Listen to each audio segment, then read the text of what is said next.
دلوقتي لو ابنك بيتحرك شوية أو شقي بيقولوا لك ده ابنك عنده ADHD من غير ما حد يرجع يفهم هو ايه ال ADHD ولا ايه هي فرط الحركة، لكن بيبتدوا الناس يصنفوا الطلبة أو الولاد إن هو عنده مشكلة وإن هو ADHD. لو أول مرة تتفرج عليا أنا مع أحمد أخصائية نفسية، والنهاردة هنتكلم عن ال ADHD وأنواعه. أولا يعني ايه ADHD؟ يعني Attention Deficit Hyperactivity Disorder، يعني اضطراب تشتت انتباه وفرط الحركة. طب هل كل اللي عندهم فرط حركة عندهم تشتت انتباه؟ لا طبعا، ممكن حد يبقى عنده تشتت انتباه وما عندوش اصلا فرط حركة، وحد تاني عنده فرط حركة بس ما عندوش تشتت انتباه، بس ده بيبقى عدده قليل، وفي بيبقى عنده الاتنين، عنده فرط حركة وتشتت الانتباه. ال ADHD 3 أنواع. أول نوع اسمه inattentive، وده بيطلق عليه الغافل، وهو بيتسمى بالاسم ده لأن الطفل اللي عنده النوع ده بيبان أغلب الوقت إن هو سرحان في الكلاس ومش منتبه وبيتشتت بسهولة وعنده day dreaming طول الوقت، غارق في أحلام اليقظة. بيبقى صعب عليه إن هو ينغمس في مهمة معينة وإن هو يخلصها، وبيبقى باين عليه إن هو ملول فبينتقل من مهمة لمهمة تانية بسرعة، أو إن هو بيمل بسرعة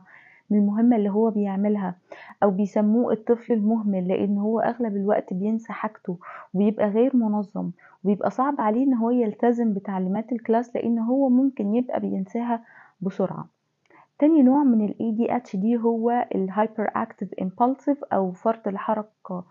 والاندفاعية، واللي بيبقى عنده النوع ده من ال ADHD هو بيبقى غالب عليه فرط الحركة، إن هو بيتحرك كتير أغلب الوقت، صعب عليه إن هو يقعد في مكانه سواء كان في كلاس أو لو إحنا رحنا سينما إن هو يقعد على كرسي فترة معقولة، فهو لأ يبقى 10 دقايق وعايز يتحرك من مكانه ويقوم، أو حتى لو قاعد على مكانه بيبقى بيقولوا زي ما يكون بيتلوى، يعني بيتحرك حتى وهو قاعد أو بيلعب في هدومه، مش قادر إن هو يقعد بشكل مستقيم.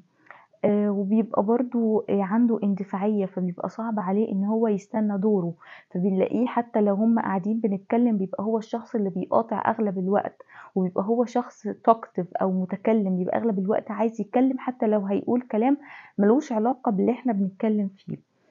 والاندفاعية بما إنها سمة غالبة عليه أحيانًا، فبنلاقيه إن هو ممكن يعمل مشكلة كبيرة ويرجع بعد كده يندم، وده بسبب إن هو الاندفاعية بيخلّيه يتصرّف بعد كده يفكّر اللي هو عمله ده كان صح والّا غلط.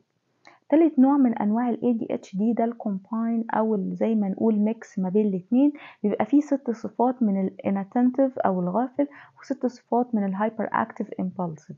طيب إحنا بعد ما عرفنا صفات ال ADHD، هل إحنا نقدر بعد ما عرفناها كده إن إحنا اللي إحنا بنشخّصها؟ لأ طبعًا، أنت ممكن الsymptoms أو الأعراض اللي أنت عرفتها دي